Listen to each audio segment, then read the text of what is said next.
We are all encrypted or embedded in a system where we are, sorry to say, confused most of the time. Myself, go to school, find a work to do, raise your family, and sometimes you are obliged to send, even if you have a baby boy or give birth, you are obliged to send them to church.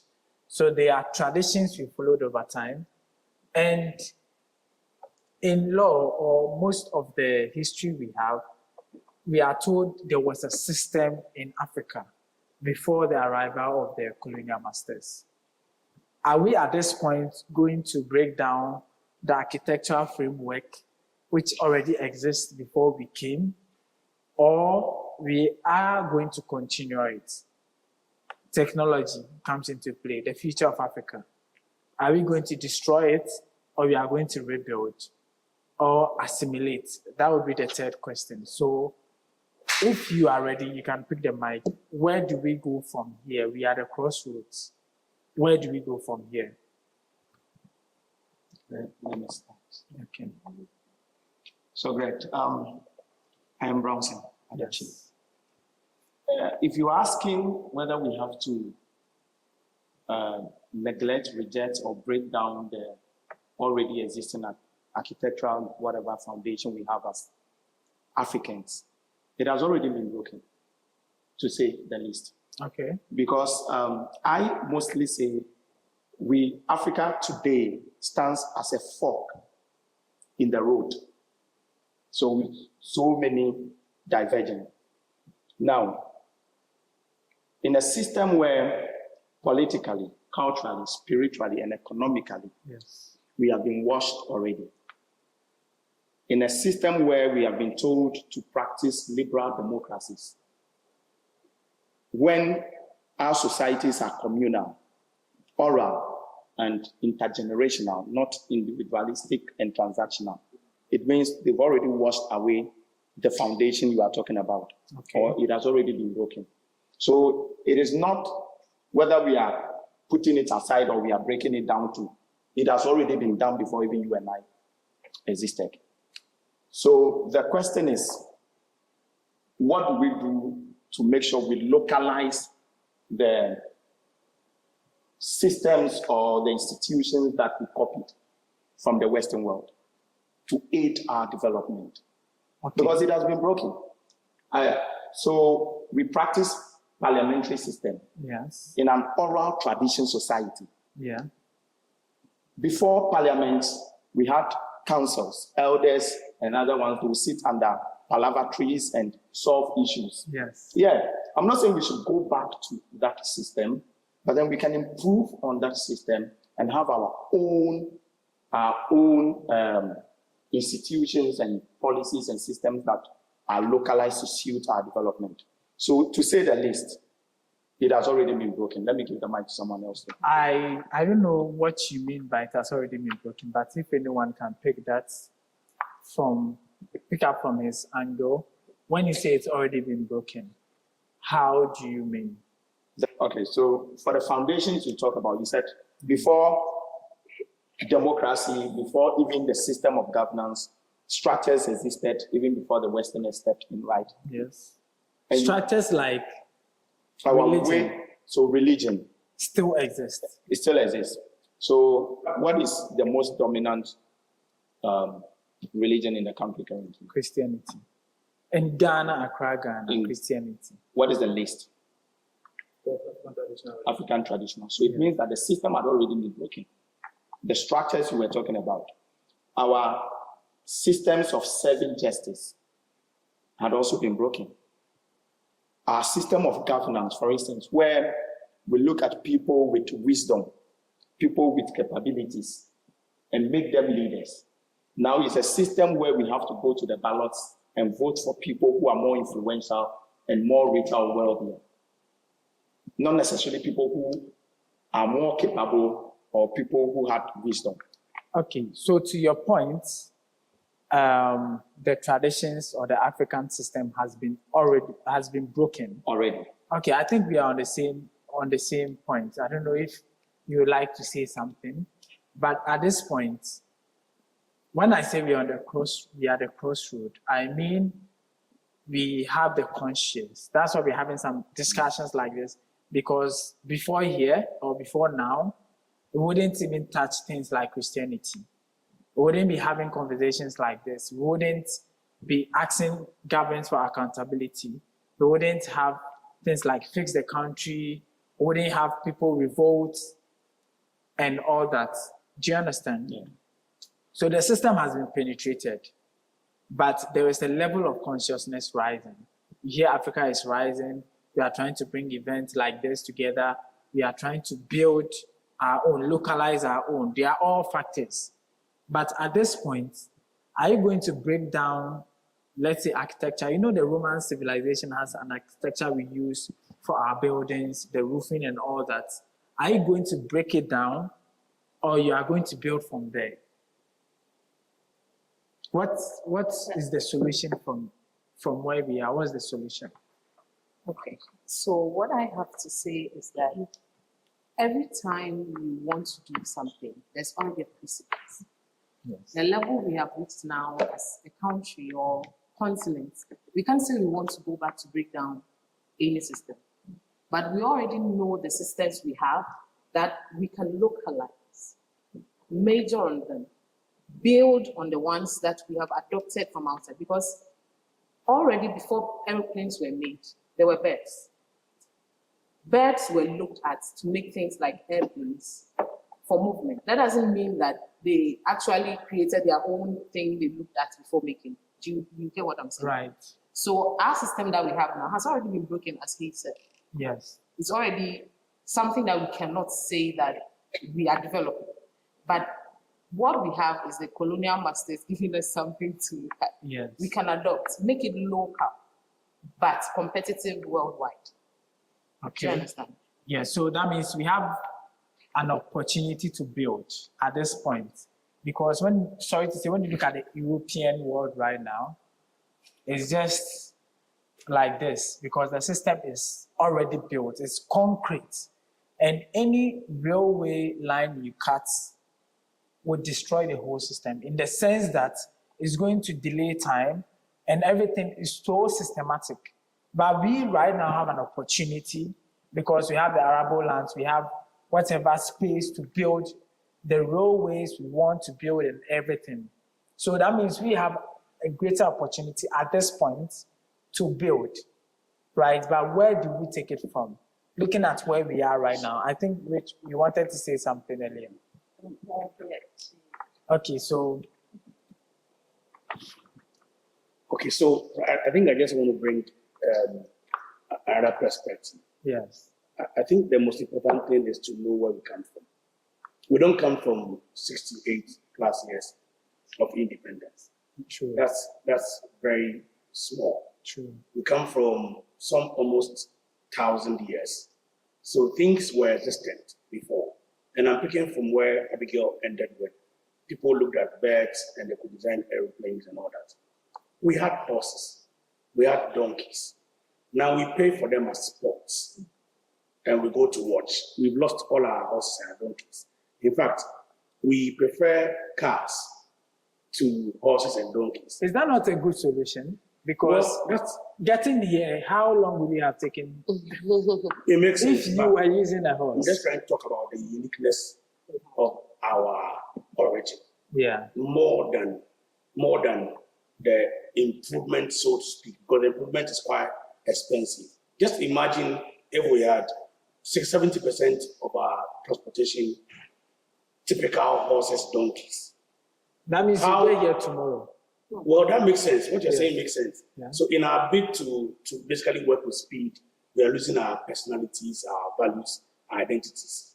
How would it not have been nice if the people from the Western world would want to come to Africa and learn how to do our things, bring in some plenty other inflows, come to spend like a week here, go to our Atakwami kind of house, the mad houses, Yeah, mad houses. stay there for our Airbnb. If we maintained it, if we structured it in a way that we owned it, Yeah. and we actually copyrighted it or have some level of IP where that people would have to pay some annual fees to replicate it in their various countries or continents. Those are the things I'm talking about. And as much as I understand that these kind of things are very important and we need to actually understand our position, I also feel like we tend to leapfrog and we leave the things that gives us identity and core competence, core values out of the way. So that's maybe where I'm coming from. But the other side of it is when Roxanne mentioned the issue of penal measures against religion and everything. Yeah. I don't believe you need to be a Christian to do what is right. You don't need to be an Islam or a Muslim to do what is right. So the problem is that the fiber of our society is such that people are now organizing, leveraging on what they have created to roll a couple of people in and make some very good money. Yes. Right? But that also doesn't take away the fact that the essence, the main essence of any form of religion, whether African traditional religion or anything, is to actually be able to make people do good. That's the Nothing. fundamental. Even the ones we used to speak against, the idolatry. I mean, if somebody summoned you to a fetish priest, those times, they would actually have to ask you your opinion and your side of the story and apply very good justice system. Yeah. So I think that bottom line is that once we think that there is an upgrade of how our religions should be fabricated and basically learned through, there should be more accountability and responsibility. But if we tend to be the same people who destroy everything, the same people who are the elders and the presbyters and then the leaders are the same people who are in parliament, in high offices, whether private or public, are the same people who are causing the corruption to rise. We're actually not doing it good to ourselves, right? We give big money for chapels to be built, and we still go to steal the same monies. People do hook up and they bring tithes. So if we don't do what is right, the entire fabric of what is supposed to align us will not have been sensible in the first place. So I think that those are the balances. Basically, we know from our understanding of what should be right. Eventually, we know, all of us know, that one day we will die. They will not take any of the buildings and cars anywhere. But in any case, we are still chasing these things, and that's the reason why I will cheat. I will just wrap something over this young man. I'll take something from Caspar or from Rich Love, just to be better than her, just to have some form of leadership and leverage. I don't know, but the bottom line is that we don't need a particular organized religion to say this is what Africans will do to become right. We need to be right, we need to be accountable, and then this religion will now teach us, assuming without admitting, how to become better. Maybe that's the first few cents I'll put out there. Okay. So you had a lot of submission, but I think one thing I would disagree with you is the fact that identity or the African identity with horses. I think it's a general thing. Everywhere around the world, they were using horses, and it's not peculiar to Africa. At the end of the day, that's an example, I believe, but it's not peculiar like Africans use horses, but it's beyond. And I think one thing I'm also picking from what you are saying is there is a fundamental. It's not about the religion. It's not about what they brought to us, but it's about the essence of what it is. So it's not about they bringing the cars to us, but what does the car stand for? Do you understand? So it comes to the point where what are we doing with what they have brought to us? I don't know if somebody else would like to. Let me just basically balance the discussion, just so that I don't come off as someone who is saying that we should start using horses everywhere. like Pearl said, it was just an example, just to be able to pick from where Abigail ended. Yes. It was more of identity. Yes. Right? Now, this is the whole argument I'm trying to make. Number one, who are we? Number two, where are we going?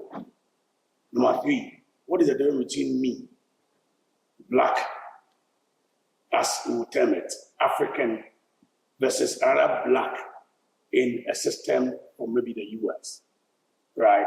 Those are the uniqueness I wanted to bring to bear. Yeah. It's essentially for us to be able to get to the point where we are more responsible for ourselves, and then we get to learn. So I believe in innovation. I believe in having some additional stuff to what is existent. And yes, we have had Sapukan Tanka. We have had Inverter 1 from Takade. Have we helped them enough? So our identity is that we don't believe in our own, we believe in what is imported. Or majority of the time, we believe in what is important. Let me just be a little objective. Yes. If we believed in our own, we would have supported Plantanka so that the same innovation from Congo car that we used to do will now become the Kantaka kind of vehicles, cheaper, Ghanaian, African, owned by us, built by us, built for us. We own it. Yeah. But it's not the case. It's more of currently we have VW has an assembly plant in Ghana. In Ghana, yes. And the government has supported it to establish massively. Okay, why do you think the government will support them?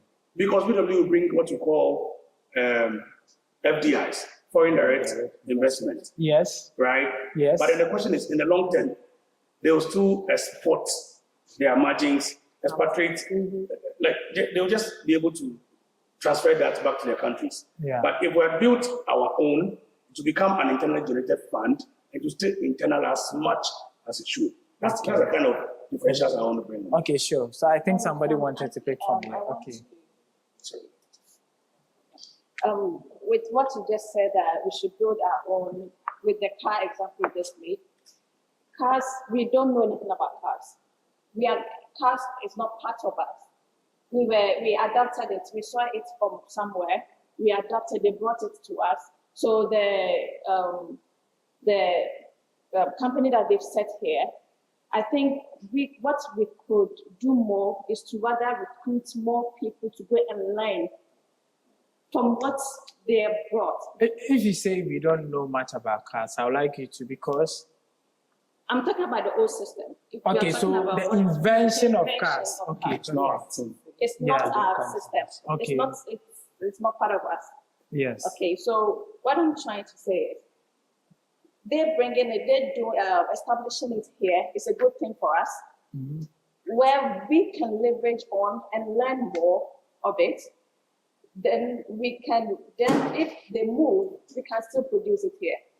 And Kantanka thing that you're saying, everything African does, I think the standard is outside. You have to go and take some license Yes. from them. Yes. So we have to go to them again. Yes. And they will tell us it's not good enough. Yes. Then there's no way they're going to accept, say, oh, it's got the standard, we can use it. No, they're not going to accept it. I totally agree with you, because there was an example in Zambia or Zimbabwe. One guy brought up a car, or he manufactured a car which runs on, there's this science word, airwaves, or I stand to be corrected. But the whole idea is it moved without fuel and without anything energy, but it was using airwaves. He had to present it to them, and they asked him, how best, or how do we know, prove the science over here? Because in everything, if you want to acquire the IP, that's the intellectual property, you need to give them a proof of how you made it work. And the only thing he said is the proof here is the car is moving. Because he wouldn't want to give you the essentials of what's making the car move. At the end of the day, you are going to use it. And you understand? Yeah. So one thing you mentioned is standard. Who determines what is standard? At the end of the day, who determines what is standard? Anything we do here, you can do whatever you want. At the end of the day, there should be a standard. Why can't we determine all those standards over here? And I think that is the underlying factor. It's called the intellectual property. If we build here, we still need approval, verification, and anything. I think there is someone, there is an opinion too. I find the conversation very interesting, just regarding vehicles and things like that. For me, I always like to look at things in terms of cultural and historical context. Yeah. End of the day, technology is advancing. We can't run away from that, you know. And I think a lot of the times in Africa, we're given this notion that the technology came from there. A lot of the times they are coming over here, taking a lot of the ideas and then going over there and being able to patent them over there. and then they bring us back a product, and then we as Africans think, oh, they created it, they Yep. formed this, Yep. not actually realizing that we started the first means of automotion over here in Africa. Yep. You know, but they don't tell us those things. They don't tell us, and they don't want us to know. But I do think that if we start to really understand what we have and what we were producing before, we can bring those things back. I don't know about dismantling systems per se. I think we still need to be able to look at some of the things that the West does produce, Yes. but understand that a lot of the times they are taking our brightest and smartest to produce those things. I believe Range Rover over there, I think it's a Nigerian lady which designs the Range Rovers. There's a lot of Africans which are doing their top designs for vehicles, for those things, but we miss out on them. Yep. Because we don't know, and we don't work with the system of patronizing our own, we don't patronize things like Kantanka. We don't look at other alternatives. I've also heard of a gentleman who produces, runs fuel off like plastic bottles. Yes. Over here in Africa. Yes. I think I just heard about it just the other Yes. day. Yes. Absolutely amazing. But the problem once again is these are not the things which grab our interest, Yeah. you know, because things like media, entertainment, that grabs our interest. These things, we miss them. So my problem is we keep having discussion of, oh, like thinking like the West is providing something great for us. I'll be very honest, it really isn't. Half the things the West have done, they've plagiarized most of it. And then they just come and then they tell us, oh, plagiarism. Not understanding why do they need to develop that word plagiarism? Where did they get these things that they're so worried about other people coming to copy from them? So I think if we can just start to really focus on the African and the Asian systems of things that we had, how we were using economy systems, I think we can introduce those things back in. I'm going to cut you. Mhm. What are those things? You know, for instance, you mentioned the penal system. That's how the judgments and the courts worked before, which we still have because there are the divisional, the traditional justice system, and especially for the chieftaincy and everything. And also we have the Supreme Court and all that. It's embedded, right?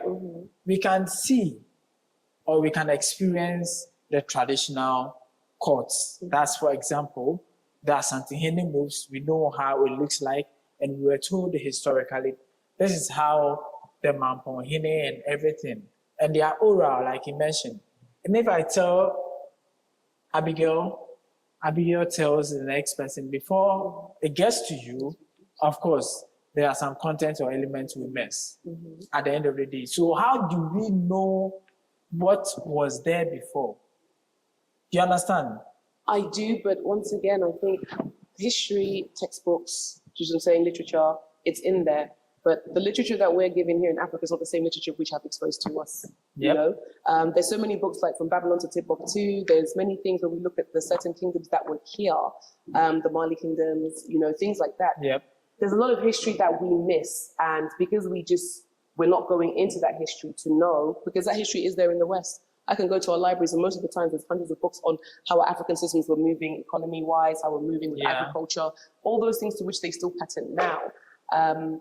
But we have to be able to once again change the mindset that the village isn't primitive, you know? That's where a lot of the knowledge is, because I think here most of the time, I know for us anyways, when I was in the West, if you were doing something wrong, your parents would ship you back home. You know, that was seen as something, it was punishment, and the words of punishment, I'll send you back to the village, because it's just so remote. But then as I've gotten older and being here in Africa and I take my children to the village and there's so much wisdom that is there, I think we need to have this mindset of, oh, like, instead of taking holidays, let me go back to the village, but not because there's a death, not because it's like other wedding, but really because to go and spend time. Because in the West, what we're doing is we're coming to Africa to get that experience of living in the village, that eco-retreat system, to go back to that knowledge that you guys had of, you know, learning how to wash clothes a certain way.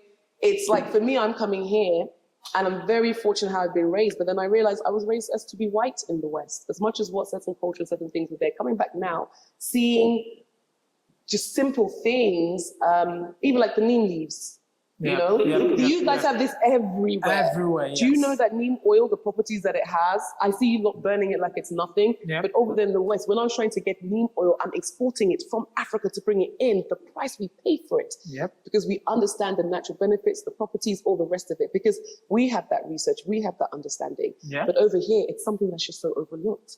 You know, a lot of pharmaceutical things, I think the research is there, but we have to go and find it. My children are homeschooled, you know, purely because I just think there's a wisdom and knowledge and understanding that we can provide to our children. Education is important. I believe in education to the highest. I just don't think all of us need to be in education institutions that don't serve us, you know? So I have our tutor, some of the places we've been and the experiences he's had just from being with the children, being a Ghanaian, a lot of these things he didn't even know was even in his own Ghana. Yep. You know, but because we have the understanding that your things are here, we come to find them, but there's a disconnect for you guys in seeing it here. So I think the research, there is research out there. We need to stop just looking at what are the requirements I need for visa to come out, and also do extended research and use this internet for what it's really for, to empower us with knowledge and information. I love that. Pearl is going to come in, but whilst you are trying to research and come and have the beautiful things here, Eko mentioned he mentioned identity. The only underlying factor when it comes to tourism is identity. If you go to Paris, you see the culture in there. If you come to Africa, you are trying to be like the West. You see, I don't know if you see the whole identity here. So a simple thing like the kente or your beautiful headgear is attractive because someone hasn't seen it before. So tourism is about what you've not experienced and you're here to experience. So why would I move from the West and come to Africa to experience the kente and other things, and I'll still come and find whatever that's in the West is still here at the end of the day. What does it give us? And at the end of the day, it's not about the punishment. It's about our blessings too. When you go to church, they pray for your visa to be in the US, in the States. So you see coming here as a punishment, and vice versa, we see going there or getting a visa as a blessing. Can I just speak on that very? Sorry. Yes. Okay. Okay. I'll just piggyback on what she said. Yeah. It still boils back down to education. Yep. And when I say education, I mean all sorts of education, from home to the school to the systems. We have been handed a colonized version of education. They colonized us and they gave us an education that will benefit them. And so now we have to restructurize our education system and make it localize it, right? Yep. Make it suit us, because they're no longer with us, but they're directly influencing us and controlling us through the education they handed us. Yeah. Now we are here trying to build on an education that was basically a colonized, type of education. Now I'm coming to the tourism bit. Yep. Because I work in tourism, so I understand how somebody would come here looking to see the kente, the adowa, the cultural, everything. And then they come and then they see what we are wearing is the same as what they wear out there, which is also going back down to education, because we have not been educated, or we have not been allowed to be authentic in ourselves as African people or as Ghanaians. And so we look down upon our natural hair, our everything. And that is all because the colonizers also, everybody wants to do, it's a system where everybody wants to do something that benefits them. The white person will not give you something that will benefit you and then go against them. So we have the mandate to now sit back and be like, okay, let's also think like them, where we are also doing things that will benefit us and not them. And so, I love this point. You know why? In the history of the world, Africans are the only continent who never conquered anyone. In the sense that the European, the Portuguese and all that. But I realized that's not how the world works. You are either eating or being eaten. You are either eating or you are being ate. That's the right thing. In as much as we are here to say, oh, we are good people, we are all that, it doesn't matter when it comes to, especially business. Take business as an example. And you mentioned about the colonizers leaving us, all that, but they are gone. How many years now? Are they gone? Are they gone? That's the question. Are they gone? They left their mind in education with that. Okay, so And so we are going to wrap up with, are they gone? Are they really gone? I know it's going to take like 30 minutes, but please let's make this 5 minutes. Okay. So you see, the question is it about innovation? Who innovates for us? Innovation is to solve a problem, okay? So whether the innovation comes from the Western world or it comes from us, Yes. it's solving a problem. Yes. Because we have industrial revolutions. But the problem is what standards measure the inventions or innovations that come. Yes. Now, so you ask, are they gone? Yes. Anything we do, we are measured by an Eurocentric metric. Do we have our own standards? So if we manufacture something or we come up with an innovation, Yes. who tells us that this is the right thing to do? Or who tells us that this is good for us? We are looking up to a system that has already been built. They have their own lens. So they will have to watch us through their lens to say, okay, this is now good. This previous one was not good. It means that, one, we've not been able to identify ourselves as people. We are not living. We've been existing on people's protocols, people's system. So Africans have not found themselves. They've not started living. Are we lazy? We are not. So there is a philosophy that says that humans are generally lazy. Generally Yes. lazy, except they have the cause to push beyond certain measures or means. So I may not say we are lazy, but we do not have the right education to identify ourselves. So we were handed systems, and this system cuts across educational models, okay, that will make us depend back on them, not to realize who we are and do things that will benefit us. So what do we need? We don't even, as of now, we don't even know what we actually need. We are listening to what the Westerners think we need, and that is what we have accepted. So they say we need this. Yes, we need it. Where do we get it from? We point back to them. They give us whatever we need. So it's not about who comes up with the innovation, but what metrics measure the innovation. Katanka Yes. came up with automated toilet system, WC in 2008. Wow. In 2008, when the moment you stand up, it flashes itself and it closes, even before COVID came. Yes. Currently, China or who came up with, and they will say flash, and it will flash, and we are applauding. Yes. Because the metrics are Eurocentric, so they decide what is good. Yes. But from 2008, that dream died. Katanka didn't continue because we do not set the standard. Yes. So it comes back to us to be able to build ourselves and come up with our own standards and not be read by someone's standard. I love that. I'm sure we have more So to listen. I think still, I've been hearing everyone making very good points, right? But I think not the however. In addition. No, in addition, Yes. There's something we are not looking at, that is fear. I think there is fear of evolution.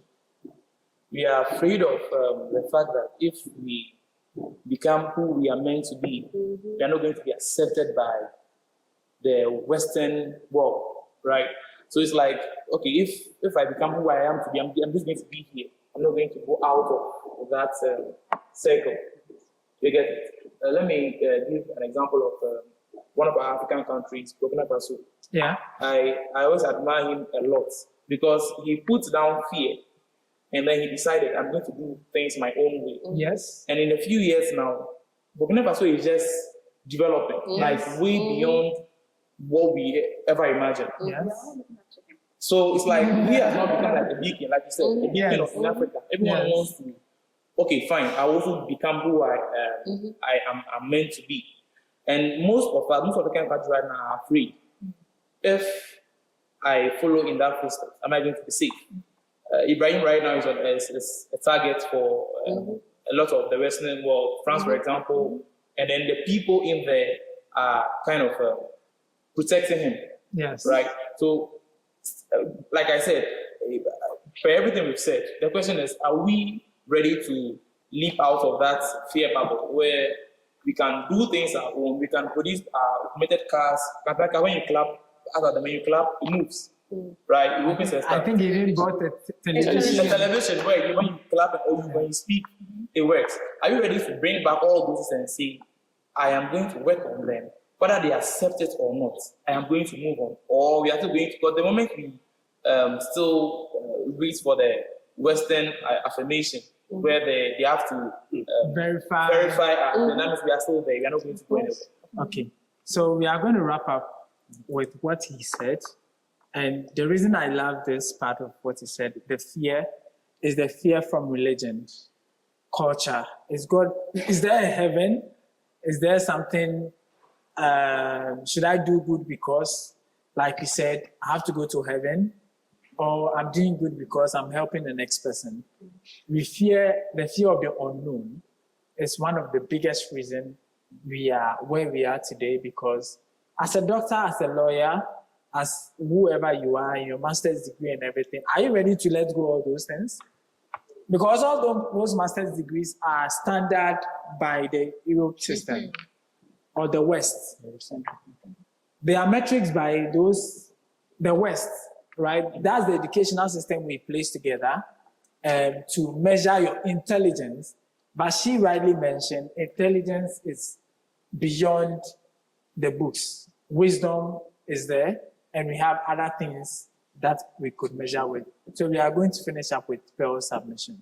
So he made a comment earlier about it not being like a religion, whereas like Christianity, African religious, and Islam. It's more so about, if I understood him well, if we are all going to live the lifestyle that the Bible, the Quran, and African, if we're all going to live that lifestyle in reality, then we wouldn't have a problem at all. So we wouldn't have a problem. But the reality is we are not. The reason why I'm saying it won't be a problem is because everything in the Bible, everything in the Quran, and even the culture, the heritage, whatever we are taught, is meant to lead us to the good. Right? I wouldn't disagree much with you, but to the point where you say whatever is in the Bible or Quran, because the Bible, I can show you a lot of verses which are contradictory. Like at this point, I've seen like 15 of myself without hurting anyone because I have my hair cut, which in the Bible, you are not supposed to shave this way. It's part of your hair and everything. You're supposed to practice. But mixed cropping and everything. But before she comes in, the Bible is a guide. That's my opinion.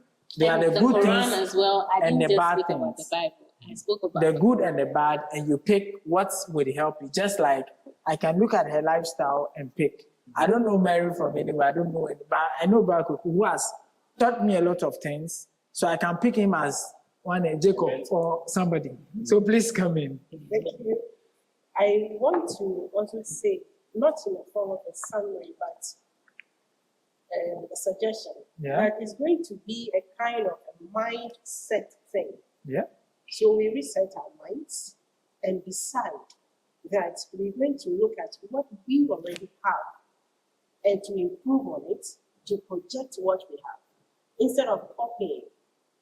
So if I can understand all that is being said, so I would rather say that with the help of education, which we have copied, or literacy rather, which we have copied, we can use that to improve upon what we already have. And then by the help of education, we also see how best we can project what we already have.